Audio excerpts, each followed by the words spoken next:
মনের ইচ্ছে আর ধৈর্য যদি না থাকে আমরা কিন্তু কখনোই কোনো কিছু করতে পারবো না। আমি দেরি করে ঘুম থেকে উঠেছি, কিন্তু আমার মনের ইচ্ছে আর ধৈর্য আছে দেখে আমার ছোট্ট একটা বাচ্চাকে নিয়ে সংসারের কাজগুলো কিন্তু একদমই শুরু করে দিয়েছি। তাহলে কি বলো তো, একের পর এক আমরা কিন্তু কাজগুলো গুছিয়েও করতে পারবো। প্রত্যেক দিনের মতনই কিন্তু আমার বাড়িঘরগুলোকে একদমই পরিষ্কার পরিচ্ছন্ন করে গুছিয়ে রাখি। দেরি করে ঘুম থেকে উঠলে কী বা হবে, যদি মনের ইচ্ছে থাকে তাহলে কিন্তু দেরি করে উঠলেও আমরা সব সময় কাজগুলোকে কাজে লাগানোর চেষ্টা করি। তাই সব সময় চেষ্টা করি আমার বাড়িঘরগুলোকে একদমই পরিষ্কার পরিচ্ছন্ন, সাথে বাচ্চাকে নিয়েও সামলাতে পারি। Hello everyone, good morning. আশা করছি যে যেখানে আছো অনেক ভালো আছো আর সুস্থ আছো। আমার ছোট্ট একটা ফ্যামিলিতেই তোমাদের সকলকে জানাই অনেক অনেক ভালোবাসা। আজকের দিনটা ছিল শুক্রবার, আর এখন ঘড়ির কাঁটাতে সকাল 7:30। তবে তোমাদেরকে সাথে নিয়ে ব্লগটা শুরু করে দিয়েছি। আশা করব ব্লগটা তোমাদের ভীষণ ভালো লাগবে। ঘুম থেকে উঠেই কালকে সমস্ত কিছু আমি যেগুলো ভিজিয়ে দেব সমস্ত কিছু আমি কিন্তু জড়ো করে রেখে দিয়েছি। ভেবেছি সকালবেলা ঘুম থেকে উঠে ওগুলো ভিজিয়ে দেব। তো সেহেতু সকালবেলা ঘুম থেকে উঠে এগুলো আর ভিজানো হয়নি। যেহেতু দেরি করে ঘুম থেকে উঠেছি, সকালের বাসি কাজগুলো প্রথমেই সেরে নিয়েছি। দেখবে ঘুম থেকে দেরি করে উঠলে মোবাইল নিয়ে ছোটাছুটি করলে কাজগুলো কিন্তু করতে অনেকখানি দেরি হয়ে যায়।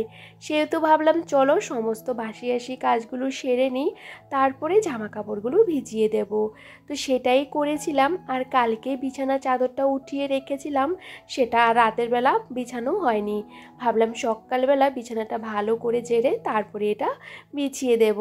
আর প্রত্যেক দিন রাতে যেহেতু আমার ঘরগুলোকে একদমই গুছিয়ে পরিপাটি করে রাখি, সকালবেলা দেরি করে ঘুম থেকে উঠলো না আমার কোনো অসুবিধা হয় না কাজকর্মগুলো করতে। তো দেখো এদিকে জানালাগুলো খুলে দিয়েছি। ওয়েদারটা বেশ কয়েকটা দিন ধরে খারাপ, কিন্তু একদমই ঠান্ডা পড়ছে না। হঠাৎ করে দেখি ঠান্ডাটা এত কমে গেছে কি আর বলবো। কালকে রাতেও আমি সোয়েটার পরিনি, সকালবেলা না এক ফোঁটা ঠান্ডা লাগছিল না। প্রচুর পরিমাণে মেঘলা ওয়েদার। ভেবেছিলাম আস্তে আস্তে শীতের সমস্ত জামা কাপড় ব্ল্যাঙ্কেটগুলো কেচে দেব। আর রোদ না উঠলে ওই সমস্ত জিনিসগুলো কাচা ধোয়া করলেও কিন্তু শুকাবে না, সেহেতু ভীষণ বাজে গন্ধ বেরোবে। তো ভাবলাম যখন রোদ উঠবে তখন আস্তে আস্তে সমস্ত কিছু কেচে নেব। আর এদিকে দেখো, যেহেতু আজকে ছেলেও আমাদের সাথে উঠে পড়েছিল, সেহেতু ছেলের খাবারটা আগেই রেডি করে নিয়েছি। ওর জন্য মুড়ি গুঁড়ো করে দুধ দিয়ে দিয়েছি, আর বরকে ছাতু গুলে দিয়েছি। ভাবলাম এদিকে টিফিনটা রেডি করব, জানি না কি টিফিন বানাবো। আসলে দেরি করে ঘুম থেকে উঠলে না কি যে কি করব মাথায় থেকে আসে না। তো যাই হোক, মাছটা ফ্রিজ থেকে বের করে ওটাও জল দিয়ে নিয়েছি। আসলে সকালবেলা দেরি করে ঘুম থেকে উঠলে যে রান্না করে চলে আসতে পারি সেটা কিন্তু কখনোই হয় না। দেখবে একটা সংসারে কিন্তু অনেক কাজকর্ম থাকে, আর বাসি কাজগুলো যদি কমপ্লিট না করে রান্না করে চলে আসি তাহলে কিন্তু ভালো লাগে না। আসলে সংসারে আয় উন্নতি অনেক কিছু নিয়ম আছে, তো যে সকালে ঘুম থেকে উঠে রান্নাঘরে চলে আসব, বাসি ঘর বারান্দা রান্নাঘর সমস্তটা তো ঝাড়া মোছা পরিষ্কার করার ব্যাপার থাকে। সেহেতু সকালবেলা এগুলো আলতো হাতে পরিষ্কার করে নিই, যেহেতু রাতের বেলা পরিষ্কার পরিচ্ছন্ন করে রাখি, তো সকালবেলা বেশি একটা ঝামেলা করতে হয় না। আর এদিকে দেখতে পাচ্ছ বাইরের ওয়েদারটা প্রচণ্ড মেঘলা। আর যেহেতু আমাকে সকাল সকাল রান্না করতে হয়, যেদিন আমার দেরি হয়ে যায় ঘুম থেকে উঠতে, বুঝতেই পারো প্রত্যেকটা দিন কিন্তু আমাদের একই টাইম যায় না। তারপরও চেষ্টা করি বাইরের কাজগুলো প্রথমে কমপ্লিট করে তারপরে রান্নাঘরে আসতে। তো ভাবলাম দুদিক দিয়ে বসিয়ে দেব। আসলে কি বলো তো, আমরা যদি বেশিক্ষণ সময় রান্নাঘরে কাটিয়ে ফেলি, বাইরে ঘরের বাচ্চা কিভাবে সামলাবো। তো সব সময় কিন্তু আমরা বেশিরভাগ হাউস ওয়াইফেরা রান্নাঘরেই সময়টা চলে যায়, কিন্তু একা সংসারে থাকতে গেলে কি বলো তো, আমাদের চারপাশটা কিন্তু নজর রাখতে হয়, বাচ্চাকেও দেখতে হয়, সংসারে অনেক রকমের কাজকর্ম আছে যেগুলো নিজে একা হাতে করতে হয়। আর দেখো এদিকে আজকে না ওই যে বরকে বলেছি যে রুটি বানাবো, ও বলছে বানাতে হবে না, তো চানাচুর মুড়ি আর চা বিস্কিট নিয়ে নিয়েছি, এটাই দিয়ে আজকে সকালে টিফিনটা সেরে নিয়েছি। আর এদিকে আমি রান্নাও বসিয়ে দিয়েছি দুদিক দিয়ে। বিনস আর গাজরটা আজকে দুদিন আগেই কেটে ফ্রিজে রেখে দিয়েছিলাম, রান্না করতে একদমই ভুলে গেছি। আর দুদিক দিয়ে রান্না করলে কিন্তু রান্নাগুলো ঝটাপটও হয়ে যায়। আর একদিকে কিন্তু মাছটা ভাজতে ভাজতে ভাবলাম চলো তরকারিটাও না কষিয়ে ভালো করে বসিয়ে দিই। তো ওইদিকে আমার কিন্তু মাছটা ভাজা হয়ে গেছিলো, ওইদিকে একটু মাছের তেল করছিলাম। আর ভাবলাম চলো মটরশুঁটি আলুগুলোকে ভালো করে কষিয়ে একটু জল দিয়ে দিয়েছি। আমার বেশ ভালো লাগে নতুন আলুগুলো দিয়ে মটরশুঁটি দিয়ে একটু হালকা পাতলা করে রানলে না ভীষণ ভালো লাগে।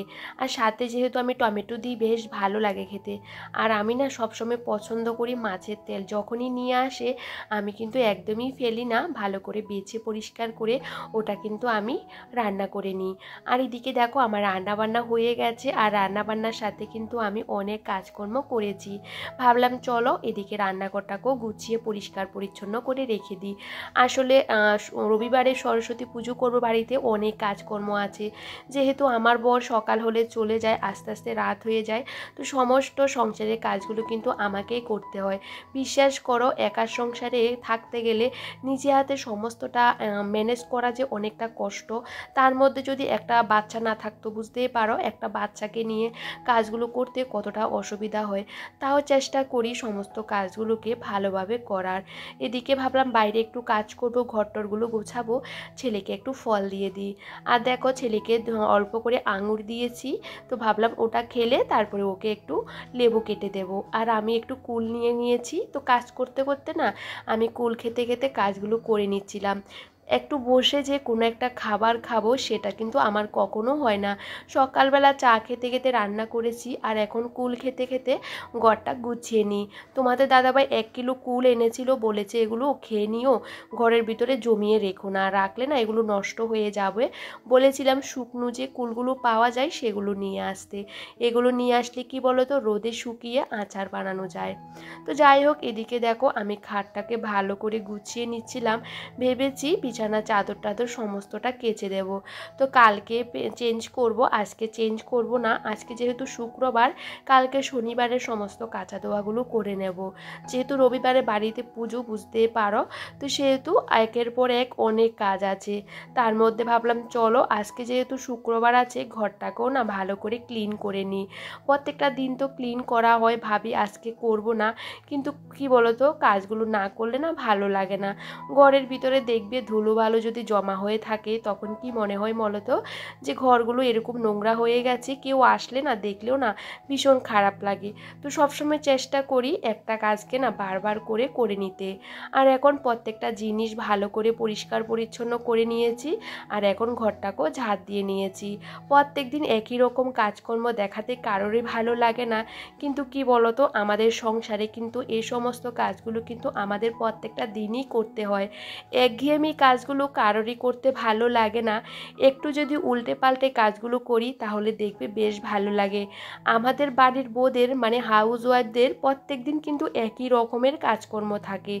সেই কাজগুলো করতে কিন্তু একঘেয়েমি ভাবটা আমাদের রাখলে চলবে না। এই সমস্ত কাজগুলো যদি আমরা ভালোবেসে করি আর মনের ইচ্ছে যদি থাকে সে কাজগুলো করি, তাহলে দেখবে কাজগুলো করতে না ভীষণ ভালো লাগে। আমার না এই সংসারের প্রতি একঘেয়েমিটা আর এখন আসে না। বিশ্বাস করো সকাল হলে আমার একটা সাংসারিক জীবনের একটা নেশা হয়ে গেছে। সকাল হলে রান্না বান্না, বাড়িঘর পরিষ্কার পরিচ্ছন্ন, যে কোথাও কারোর সাথে গিয়ে 2 মিনিট কথা বলবো সে সুযোগটাও আমার হয় না। আসলে কি বলো তো একার সংসারে থাকতে গেলে সবাইকে কিন্তু এভাবে কাজগুলো করতে হয়। বাইরে থেকে মাটি এনে এই যে ফুলের টবগুলোর মধ্যে দিয়েছি, আসলে কি বলো তো ফুলের টবগুলোর মাটিগুলো এতটা খটখটে হয়ে গেছিলো, সেগুলো না একটু নরম করে আবারও মাটি দিয়ে দিয়েছি। দেখবে ফুল গাছের মধ্যে যদি টবগুলো ভর্তি করে মাটি দেওয়া হয়, যখন জল দিতে দিতে না টবের মাটিগুলো না অনেকটা বসে যায়। সেহেতু এভাবে করে দিলে গাছগুলো কিন্তু ভীষণই গ্রো হয়। আর আমি তো একদমই গাছের যত্ন করতে পারি না, কারণ ছেলে গাছটা সমস্ত কিছু ছুঁড়ে ফেলে দেয়, সেহেতু পারি না। আর উনুনটা ছেলে কালকে একটা লাঠি দিয়ে বাড়ি মেরে এটাকে ভেঙে ফেলেছিল, তো সেটাও না ভালো করে গোবর মাটি ভালো করে মেখে এখন এটাকে ভালো করে কিন্তু লেপে দিচ্ছিলাম। যেহেতু এটার মধ্যে রবিবারে মানে সরস্বতী পুজোর দিন এখানে রান্নাবান্না করব, সেহেতু ভাবলাম চলো এটা ভালো করে লেপে টেপে সুন্দর করে পরিষ্কার করে রেখে দিই। আর এদিকে উনুনটাও লেপে নিয়েছি। আর ছেলে দেখি একদমই চুপচাপ হয়ে বসে আছিল। আসলে বাচ্চারা যদি চুপচাপ হয়ে বসে থাকে না, ভালো লাগে না। একটু দুষ্টুমি করলে, খেলাধুলা করলে কিন্তু ভীষণই ভালো লাগে। জানি না, ও আজকে একদমই চুপচাপ। তো এদিকে দেখো আমার মতন করে আমি কিন্তু কাজগুলো সেরে নিয়েছি। আর এখন বাইরের দাগটাও কিন্তু ঝাড় দিয়ে নিয়েছিলাম। দেখবে এই সমস্ত কাজগুলো করার পর যদি বাইরের জায়গাটা ঝাড় না দিই, ভালো লাগে না। আমি সকালে একবার ঝাড় দিই, আর এখন স্নানের আগে আরেকবারও ঝাড় দিয়ে নিচ্ছি। তো ভাবলাম চলো আর বাইরের জায়গাটা না ভালো করে ঝাড় দেবো। সকালবেলা কিন্তু বাড়িটা পরিষ্কার পরিচ্ছন্ন করেছিলাম। আসলে কি বলতো, বাড়ির সামনে অনুষ্ঠান আছে, 2 দিন কীর্তন চলবে। আর সেহেতু যেহেতু প্রত্যেকটা দিন আমি পরিষ্কার পরিচ্ছন্ন করে রাখি বাড়িঘরগুলোকে, সেহেতু এই যে সামনে যে রাস্তাটা আছে সেটাও কিন্তু পরিষ্কার করে রাখি। আসলে পাশের বাড়ির 2টো বাড়ি, ওরা এখানে কিছু কিছু জিনিস ফেলে দেয় আর কি, প্লাস্টিক এটা সেটা ফেলে দেয়, আমার ভালো লাগে না। তো আমি কিন্তু 2 দিন ছাড়া ছাড়া কিন্তু রাস্তাটা এরকম করে সমস্ত কিছু জড়ো করে আগুন লাগিয়ে দিই। তাতে কি বলতো, রাস্তাটা দেখতেও বেশ ভালো লাগে। দেখবে নিজের বাড়ির সামনে রাস্তাটা যদি অপরিষ্কার হয়ে থাকে তাহলে কিন্তু হাঁটতেও কিন্তু ভালো লাগে না। আমার তো কখনোই ভালো লাগে না। তো সবসময় চেষ্টা করি নিজের মতন করে জায়গাটাকে পরিষ্কার পরিচ্ছন্ন করে রাখতে। আর ছেলেও কিন্তু আমার সাথে এখানে দাঁড়িয়ে আছে একদমই চুপচাপ করে। বলছি তো, ও একদম আজকে না একদমই শান্তভাবে দাঁড়িয়েছিল, একদমই ছোটাছুটি কিছুই করছিল না। তো এদিকে দেখো এটা কিন্তু পরিষ্কার করতে কিন্তু আমার বেশ খানিকটা সময়ও লেগেছিল। আর এখন কিন্তু 12:30টার উপরে বেজে গেছে, আবার যাব স্কুলে ছেলের খাবারও নিয়ে আসতে। তো ভাবলাম চলো এদিকে ভালো করে এটাকে আগুনটা ধরিয়ে দিই। যেহেতু প্রচুর পরিমাণে হাওয়া দিচ্ছিল, আর এটা না যতক্ষণ এটা শেষ হবে না ততক্ষণ তো বাড়িও যেতে পারবো না, যেহেতু প্রচুর পরিমাণে হাওয়া দেয়, প্রচুর ভয়ও লাগে, সেজন্য দাঁড়িয়েছিলাম। আর এটা যতক্ষণ পর্যন্ত পুড়েনি ততক্ষণ আমি এখানে দাঁড়িয়েছিলাম। তো দেখো ভালো করে যতটুকু পরিষ্কার পরিচ্ছন্ন করা যায় ততটুকু কিন্তু আমি পরিষ্কার রাখার চেষ্টা করছি। আর এখন দেখো ভালো করে কিন্তু আমি ঝাড় দিয়ে এই যে সমস্ত কিছুর মধ্যে আগুন লাগিয়ে দিয়েছি। আর এটা আর একটু জ্বলে গেলে আমি একটু জল দিয়ে বাড়ি চলে যাব। আর এইদিকে আমি কিন্তু চান করে চলে এসেছি, ছেলেকেও চান করিয়ে দিয়েছি। আর কি বলতো, ঠাকুর পুজোটাও কমপ্লিট করে নিয়েছি। এখন ছেলেকে খাওয়াবো। তো ভাবলাম চলো আগে মাথাটা একটু মুছে নিই। কি বলতো, শ্যাম্পু করেছি, আর যেহেতু একদমই বাইরে রোদ্দুর নেই, তাও ভাবলাম চলো মাথাটা একটু এরকমভাবে একটু মুছে নিই। যেহেতু ভিজে চুলে চিরুনি করলে প্রচুর পরিমাণে চুল উঠে, বুঝতে পারো, আর ভীষণ ব্যথাও পাওয়া যায়। আর এক মুহূর্তে বেশ খানিকটা সময় কিন্তু পেরিয়ে গেছে, এখন বাজে রাত 8:30। পাশের বাড়িতে গিয়েছিলাম অন্নপ্রাশনের, ওদের বাড়িতে আর কি। ওরা বলছিল যে সকাল থেকে তুমি একবারও আসোনি আমাদের বাড়িতে, তো একটু গিয়ে ঘুরে টুরে ওদের বাড়ি থেকে চলে এসেছি। এখন রেডি হচ্ছি, তো সেই জন্য সমস্ত কিছু কিন্তু বের করে নিয়েছি। এই শাড়িটা, ব্লাউজটা পরবো। আমার শাড়ি কিন্তু অনেকগুলো শাড়ি আছে, কিন্তু ম্যাচিং ব্লাউজ নিয়ে দেখে ভাবলাম এই শাড়িটাই পরবো। আর সমস্ত জুয়েলারিগুলো এক এক করে বের করে নিয়েছি। এমনি তো কোথাও যাওয়া হয়নি, দেখি সবাই সাজগোজ করেছে। দেখবে কোথাও গেলে যদি কেউ যদি সাজগোজ না করে তাহলে নিজেও সাজতে ভালো লাগে না। তো যেহেতু সবাই ভীষণ পরিমাণে সাজগোজও করেছে, ভাবলাম চলো আমিও একটু সেজে গুজে বাড়ির থেকে আসি। এই যে আমি কিন্তু রেডি হয়ে গেছি। আর রাতের বেলা না আমার ক্যামেরা একদমই ভালো হয় না, যেহেতু লাইটের আলো একদমই কম, একটা লাইট। তো দেখো এদিকে আমি রেডি হয়ে গেছি। আর রেডি হতে হতে আমার বড় কিন্তু অফিস থেকে চলে এসেছে। আর অন্নপ্রাশনের যে ছেলেটার জন্য, ও একটা ছেলে আর কি, ওর জন্য নিচ্ছি একটা গিফট। তো সেটা হলো হাতের বাজু। তো সেটাও তোমাদের সাথে একটু শেয়ার করে দিচ্ছিলাম। ভাবলাম যেহেতু যাচ্ছি অন্নপ্রাশনে, তোমাদেরকে দেখিয়ে দিই কী নিয়ে যাচ্ছি ওর জন্য। আর এদিকে দেখো এসে কিন্তু আমরা ফুচকা, পকোড়া, তারপরে কফি নিয়ে নিয়েছি। আমার বর খাইনি, আমি খেয়েছি। আর আমার ছেলেও তো এইসব খেতে পারে না।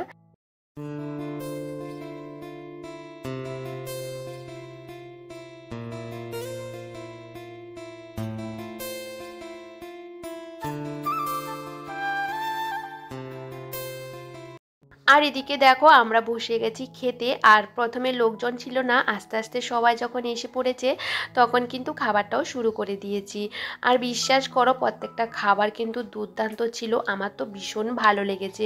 আর নানপুরিগুলো আর হলো কি বলতো, চানার তরকারিটাও না ভীষণ টেস্টি ছিল। তো সমস্ত কিছু একের পর এক খাওয়ার পর না পুরো পেট ভর্তি হয়ে গেছিলো। লাস্টে ছিল হলো চিলি চিকেন, আর ছিল ফ্রাইড রাইস। আর আমার ছেলেও দেখো হাত দিয়ে একা একা খাচ্ছিল, 5 ফার্স্ট টাইম কিন্তু আমার ছেলে এভাবে একা একা খাচ্ছিল, আমারও দেখে বেশ ভালো লেগেছে। আসলে ওরও ভালো লাগছিল, সবসময় তো ঘরে থাকে, এরকম ওরও কিন্তু বেশ ভালো লেগেছে।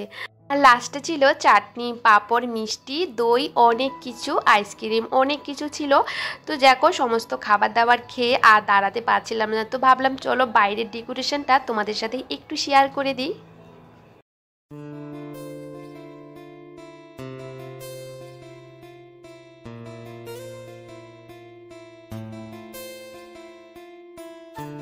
তো বন্ধুরা এখন রাত বাজে 11টা মতন, আর আমরা একটু আগেই এসেছি, তো একটু ফ্রেশ হয়ে গেছি। আসলে কি বলতো, আরও একটু থাকতাম, ছেলে ঘুমিয়ে পড়ছে সেজন্য চলে এসেছি। আর দেখো বিছানাপত্র জামা কাপড়ের কি অবস্থা, কোথাও যাওয়ার হলে আমার এরকম ঘরটরের অবস্থা হয়ে থাকে, এটা সেটা বের করি, তো সমস্তটা এখন গোছাবো, গুছিয়ে ঘরটরগুলো ঝাড় দিয়ে তারপরে ঘুমাবো, না হলে তো এই অবস্থা ঘুমাতে পারবো না। তো ভাবলাম চলো ব্লগটা শেষ করে দিই, এমনিতে মনে হয় অনেকটা লং হয়ে গেছে। যাই হোক, তবে বন্ধুরা আজকের ব্লগটা তোমাদের কেমন লাগলো অবশ্যই কমেন্ট করে জানাবে। তো চলো নেক্সট ব্লগে দেখা হচ্ছে, ততক্ষণ তোমরা সকলে খুব ভালো থেকো, সুস্থ থেকো, সাবধানে থেকো, সবাইকে টাটা।